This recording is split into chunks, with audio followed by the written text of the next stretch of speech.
In this lecture, we will try to learn how to carry out a canonical transformation, some related properties of the canonical transformation, and how a canonical transformation in general help us solving the equation of motion.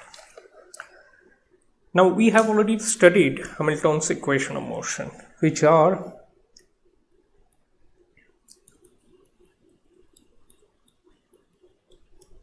and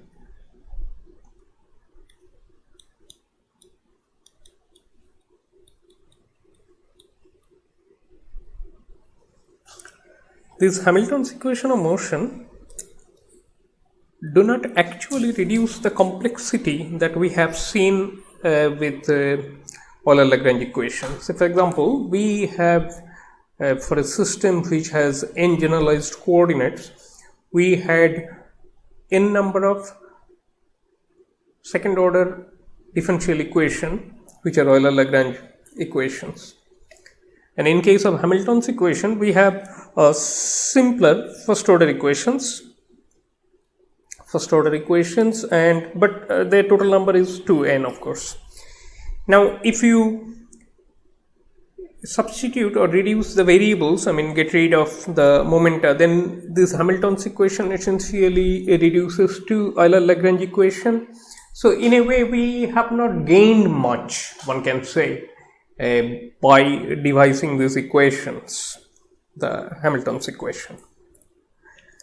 But we note one thing, that if we change our variable from, say, one generalized coordinate and momenta set to another generalized coordinate and momenta, then it might be possible the equations become simpler. So, for example, suppose from small q p to we go to the capital Q and capital P, such that the new Hamiltonian, it is essentially a function of only p's, like p1, p2. So in other words, this is the new Hamiltonian is a completely cyclic for all q's. Suppose we can choose such a coordinate, then what happens? Then this equations becomes extremely simple. So for example, because the coordinates are cyclic, all coordinates, so we can immediately write the pj dot. This is one set of equation, which is of course 0 because of the cyclic coordinates. So which means these are constants. Okay. Now the other equation is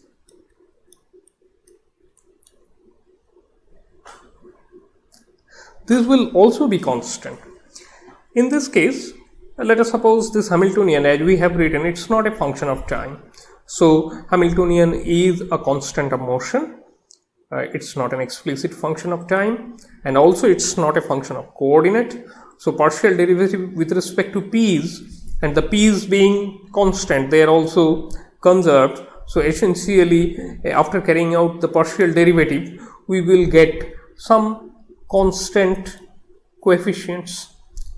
Now, if these are constants, then the solution of qj as a function of time, it is trivial.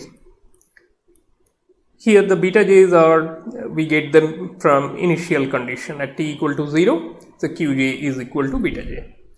Now you see, we have solved the equation, Hamilton's equation. The only catch is, our requirement was, this new Hamiltonian must not be a function of time, it must be a constant of motion.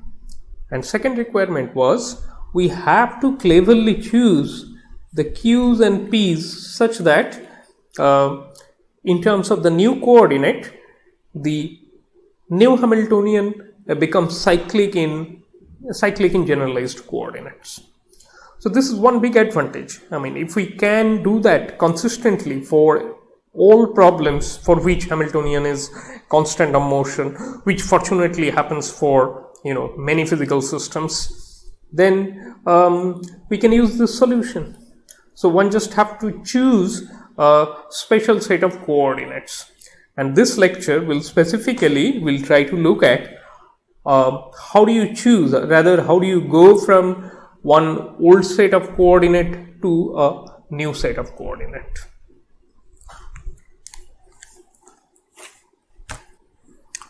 Let us suppose that we have a Hamiltonian which is a function of some generalized coordinates and corresponding momenta and time. And now suppose that we would like to move on to a new set of coordinates with capital Q, capital P, such that we will have a new Hamiltonian. We'll denote it by K, and often like Goldstein we will call it jocularly Hamiltonian.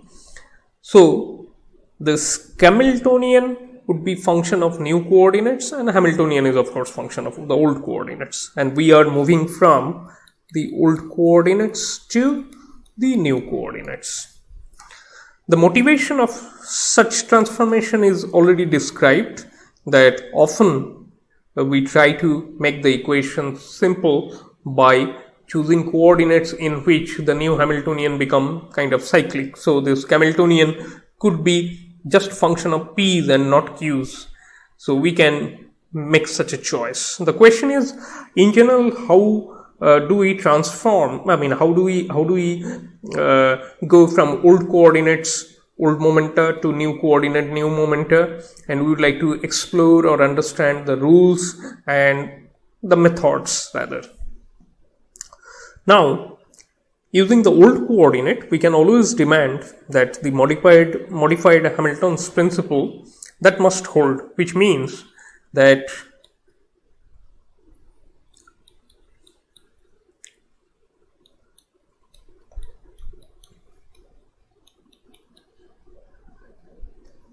so as the system moves from point 1 to point 2 and we consider all possible paths, and if we look at the variations along these paths of the integrand, then about the correct path or the true path, the variation vanishes. This is the modified Hamilton's principle, the statement. Now, it holds for the old coordinate, and if it does, then you already know that from this we got our equations of motion, which are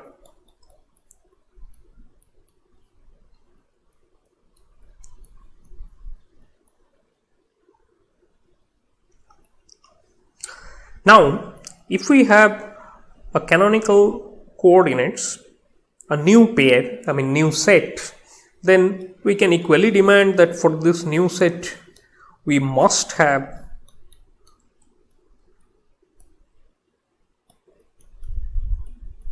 and this will give us similarly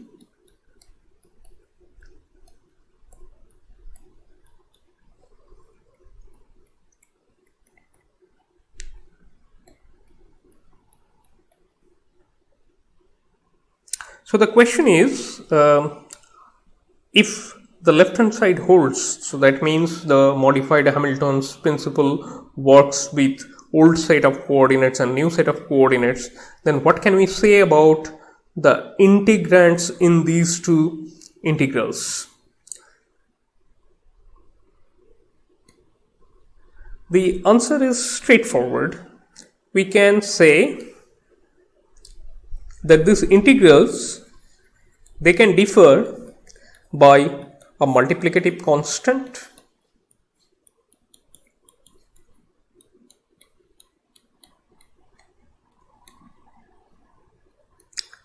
plus we can always have a total time derivative of a function added to one side, and this function in general it could be a function of q and the new coordinate and time. Now, why it is so? Let's look at that. First, let's disregard this one. Okay. let's focus only on the multiplicative constant. Now, one thing is clear. When both the equation vanish, you can say that the integrand is of such a nature, the variation vanishes, the variation about the true path vanishes. Now, if you scale each of these p's and q's such that you get the new set of coordinates, then of course the true path will not change just by because you are only making some scaling transformation. Let's look at it more carefully. For the time being, we shall ignore this the additive function. Suppose we define pj to be like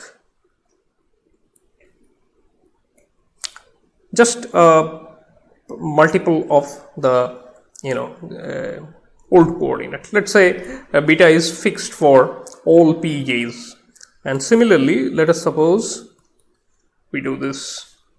So we are basically scaling the old coordinates by some numbers to get our new coordinates. If we do that, then we already had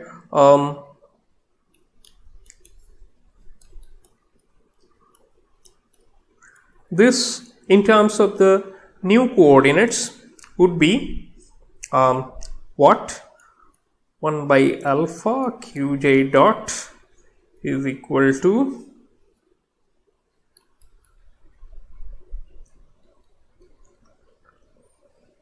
yes. So I just substituted, because alpha and beta are constant, just substituted small q and small p in terms of capital Q and capital P, and what I get is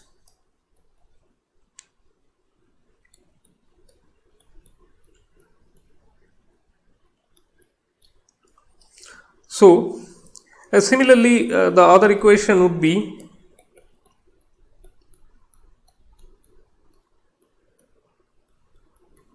so if you define k to be alpha beta h, then you see, the new equation is basically just a scaling factor away. The Hamiltonian is just scaled by this factor alpha beta.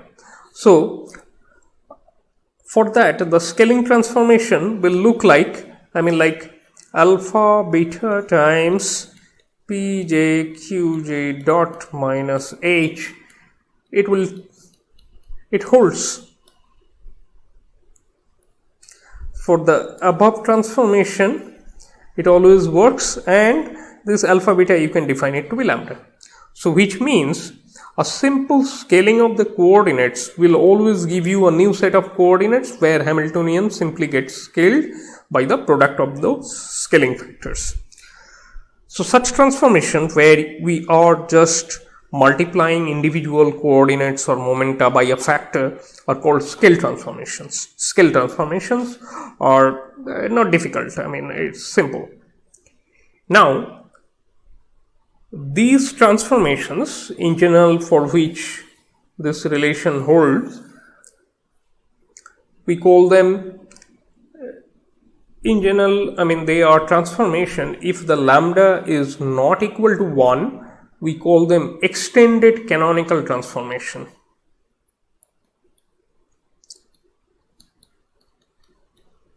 And if lambda equal to 1, then we just call them a simply canonical transformation. Okay. Now, all right. So we will, for the remaining part, we will focus on canonical transformation, which means we shall assume the lambda is 1. For the other cases, extended canonical transformation, it's extremely simple. If you have some q's and p's original set given, then you can move on to a new set using this function, which we still have to describe what it is and what does it do.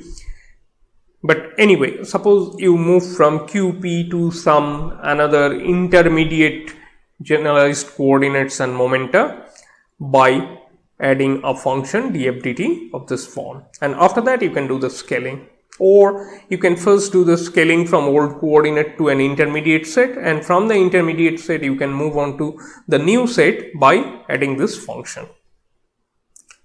In any case, let us have a look at what this function does.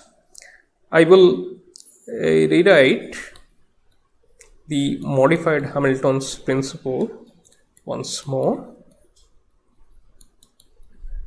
and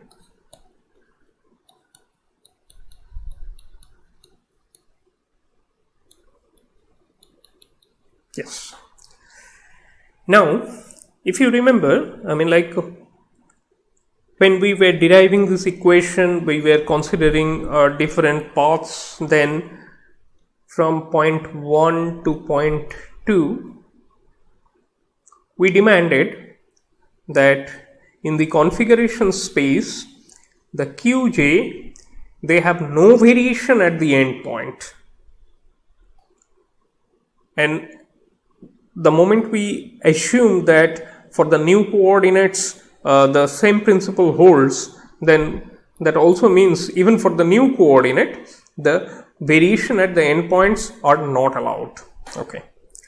Now suppose we have a function, in general a function like this, and then if you add total time derivative of this function to this integrand, say, so that means now it looks like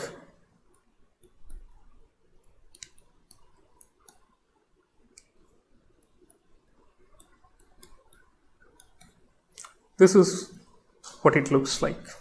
Let's focus on the last term, and that is essentially the last term is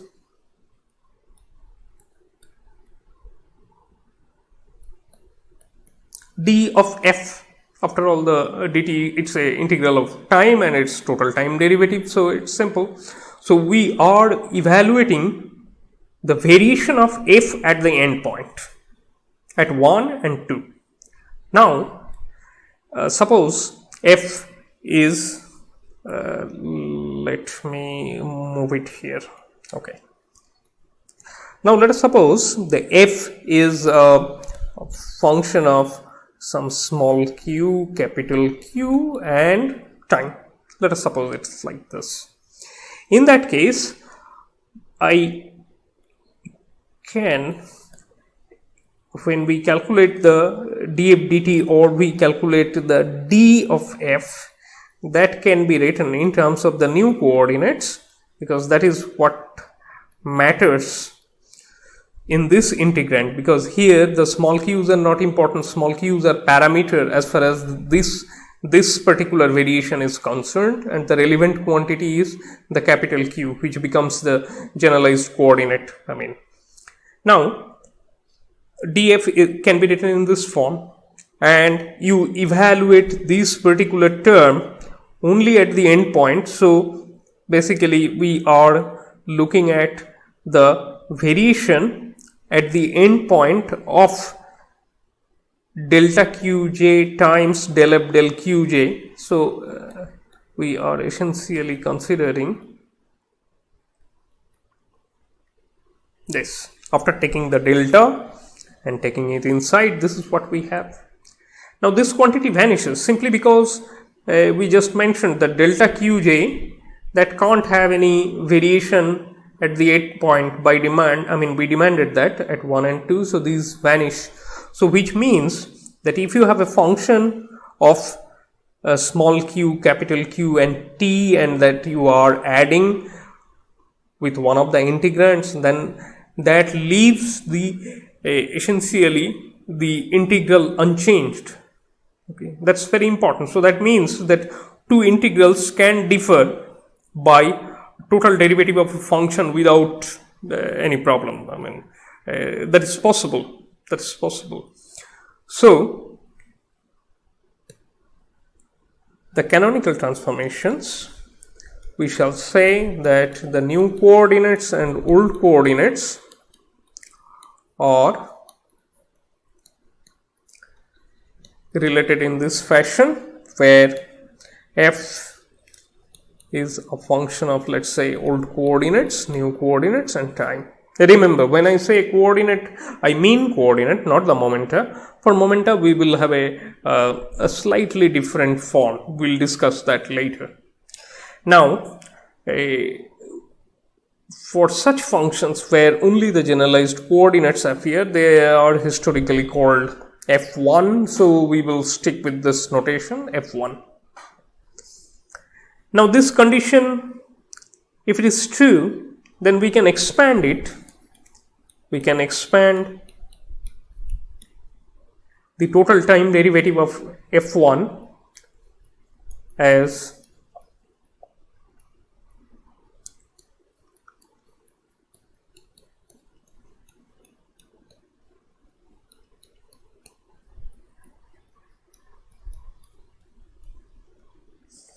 and the left hand side is of course there. Now you see this function, f1 is functions of q's, small q's and capital q's, and they can be varied independently, and their coefficients, time derivative of qj, small qj and capital qj, must individually match on both sides of the equation. So which means that this pj and qj dot and this quantity, from there we can say that why we are doing this. I mean, I'll just repeat once more that we are demanding that qj's and small qj's and capital qj's, they are separately independent. As far as this function goes, it's like a function of x and y and something else, let's say t. Now x and y can be separately varied, independently varied. If that is the case, then the coefficient of x dot and coefficient of y dot must match on both sides of the equation. So this is why we are doing this for qj dot, and similarly we'll do that for capital qj dot, and that will give us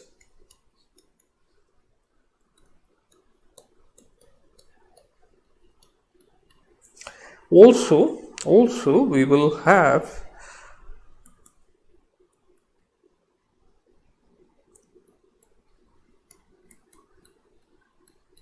that's it. So what we can say is, if we have an appropriate function given in terms of the old and new coordinates, then it's easy to construct the remaining variables. For example, the old momentum, we can easily construct it as del f1 del qj, and then we have the new momentum, which is given by minus del f1 del capital qj, and the new Hamiltonian or the Hamiltonian would be the Hamiltonian plus the partial derivative of f1 with respect to time. Now how does it help? Meaning, how do you completely move on from old coordinates to new coordinates? After all, if you look at this set of equations, these are but mixture, in the sense that f1 is a function of small q and capital Q. Here too you have small q and capital Q. The answer is, you start with this last equation. Say for example, this one, where you have now this is a function of the capital Q's and small q's, etc. And what you can do is, you can substitute, you can invert this, relation to get q's, let's say, in terms of the new coordinates and new momentum and time. So you see, you have the old coordinates, new momentum and time. Now invert this relation, all these equations, algebraically invert it to get the old coordinate in terms of the new coordinate and new momentum. And then you have another set of equation where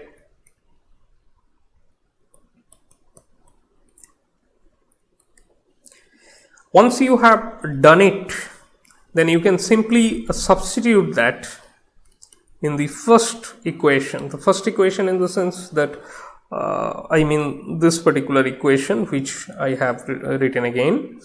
If you substitute it here, then what you have is, after substitution, these pj's will now be a function of q's and p's, because already you substituted small q, you have written small q in terms of capital Q and capital P, new coordinates. So right hand side you can do the same. So once you have the old coordinates expressed in terms of the new coordinates, then it is straightforward. K is h, the old coordinates, plus del f1 del t. Here too you have to substitute the small q and small p. You can do that, it's already done above. I mean, you know the expression in terms of the new coordinates. You substitute that, and here too f1 has the old coordinate, that too you can substitute.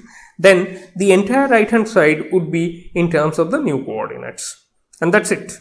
So you got your new Hamiltonian using the new coordinates, and from there you hope, I mean, for a suitable choice of f1, you hope that you have got the right coordinates which will make your equations much simpler.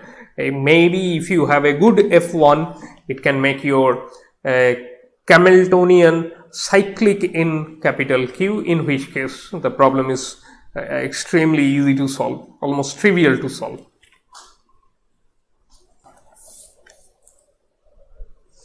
In some cases, it is useful to work with not a function which are functions of old coordinates and new coordinates, but to work with a function which is a function of old coordinate and new momentum. I mean, often we find this is particularly useful form. Now, if you look at f1 and f2, they are nothing but Legendre transform of each other. I mean, basically we are moving from one function to another, such that remember one requirement of Legendre equation, I mean, we already got it, that this must still be true. In any case, we will derive that, but we demand basically that these two be Legendre transform of each other. I mean, then we leave it here, and then suppose we can do this, that f1 would be f2 minus, that's it. This would be I'm writing this one from the Legendre transformation, where the common variables are q's and p's. Okay, so we subtract the product of q and p, and that connects f1 and f2. If we do that, then we already had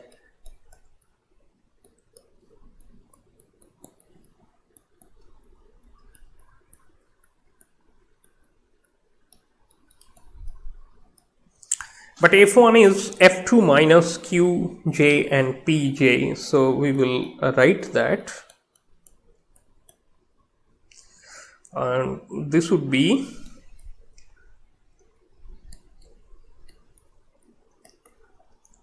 now remember f2 is a function of old coordinate, new momentum and time. So that gives us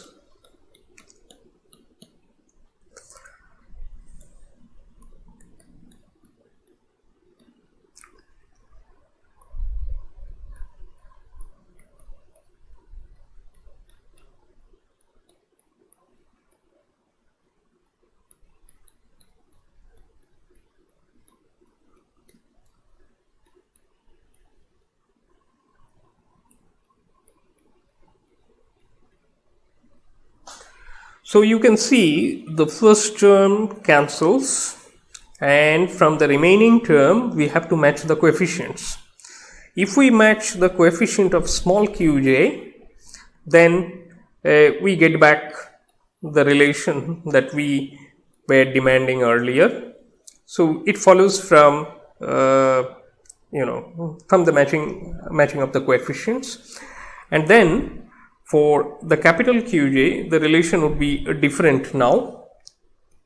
It would be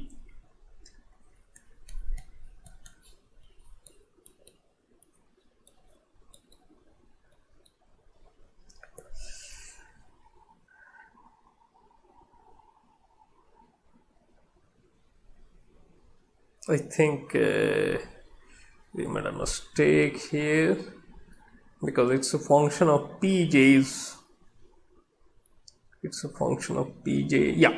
So I mean this is fine. So we are matching the coefficient of pj dot.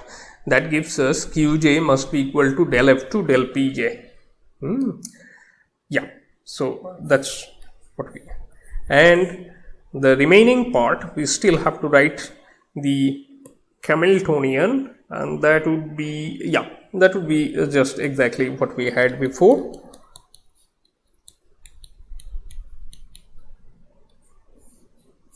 That's it.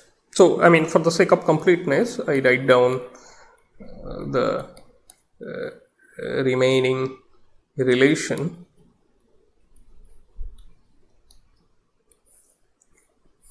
Here too, when you move from one set to another, you will have to invert a set of equation so that you can write small pj in terms of, I mean, the new coordinates. It's basically useful to invert always the coordinate, first you choose this equation where the new coordinates appear on the left. So which means the qj equal to del f2 del pj. Now this is a function of q, capital P and T. So if you invert that, you get the old coordinate in terms of the new coordinates. And then you can substitute that in the remaining equation to get the old momenta in terms of new coordinate and momenta. And then these can be substituted in H to construct K. H and F2, you can substitute that and then construct K, and then the problem solved, in the sense that you have everything in terms of the new variables. Now we can try to look at some simple examples. For example,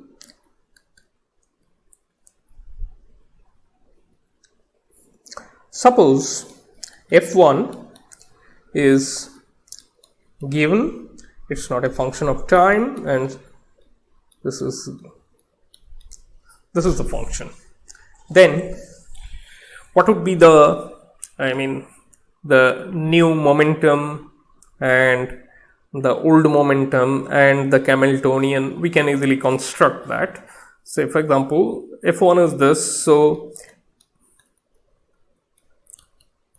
we derived it just now. So pj is equal to del f1 del qj, and that gives us, so pj is equal to minus capital Qj. So it looks like we are interchanging the coordinates. And what about the other part?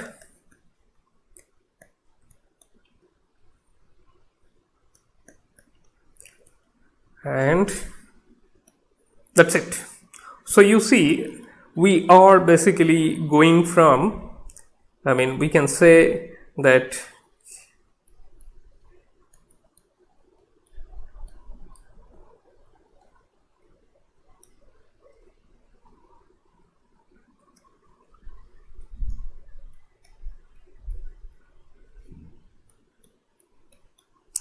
so we just interchanged the role of position and momentum. So our new momentum is the old coordinate, and new coordinate is basically the old momentum. So it is possible, and this basically very clearly shows, in fact, that why we repeatedly mention that the position and momenta in Hamiltonian formalism are just names. I mean, they enjoy the same status. So you can just choose another set of coordinates where the two quantity, the position or the coordinate and momenta, they just interchange there. The roles are interchanged. So this is one example. Now look at another example. Here, what we have is F2 is a function of old coordinate and new momenta, and given by this product, and of course there is a sum over J, which we are not mentioning most of the time. So what about the coordinates here? Well, the momenta is easy to calculate. It does not change. The new momenta is same as old one. And what about the new coordinate?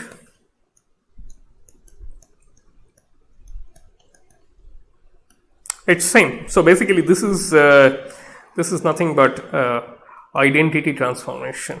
The new coordinates are same as old coordinate. So this is just a exercise just to show, I mean, that one can interchange the definition. Coordinate becomes momentum, momentum becomes coordinate, or I mean certain transformations possible which leave the equation of motion unchanged, of course. And we will look at further examples later.